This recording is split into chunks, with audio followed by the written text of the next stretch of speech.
They had 4 rounds of talks and many hours of indirect negotiations, but once again, the Israelis and the Palestinians have failed to reach an agreement, and this time they also failed to extend the all-important ceasefire. So in many ways, they've gone backwards, and now we enter a very dangerous period of uncertainty where once again the stage is set for more fighting and more violence.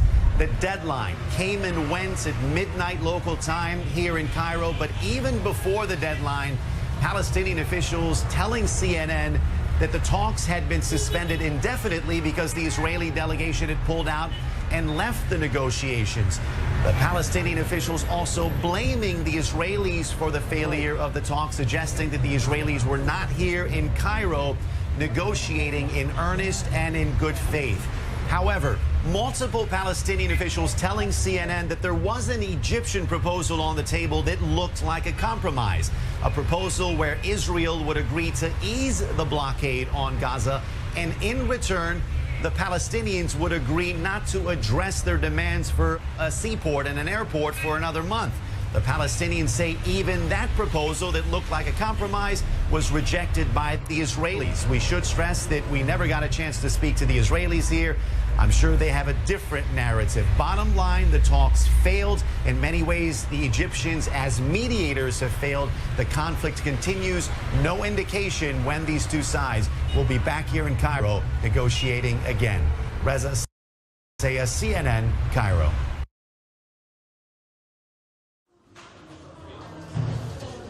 A 5-year-old boy brutally savaged by a large group of dogs set free by Israeli settlers. The bruised kid is in need of multiple surgeries, including facial reconstructive surgery. Kamel Ma'ed Shakir was with his family in his hometown of Azawiya. He was playing with his friends before a group of Israeli settlers entered the area with a large pack of dogs. The dogs attacked the children before the family could intercept. Kamel was luckily saved, but he suffered severe injuries. We were sitting in the house. My son went out to play with his friends. Then suddenly I heard the kids screaming and the sound of dogs. I ran out and saw more than 20 dogs attacking my son with the settlers in the background. There was so much blood, we rushed him directly to the hospital. Doctors in the Safed hospital say he's lucky to be alive, although he suffered serious wounds, particularly to his face, legs and arms. The area we live in is the closest to the Israeli settlement. We suffer many such attacks by the settlers and their dogs. We usually try to keep the kids inside, but we can't do every time because they have the right to play. He was only out for seconds before the attack.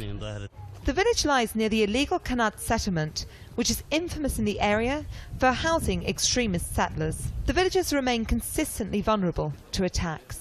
The attack against Kamel is just one of numerous incidents that are seldom documented. The families say they have little protection against Israeli settler attacks, as the Israeli army serves to protect rather than prosecute the perpetrators. Nelban for Press TV, occupied Safed.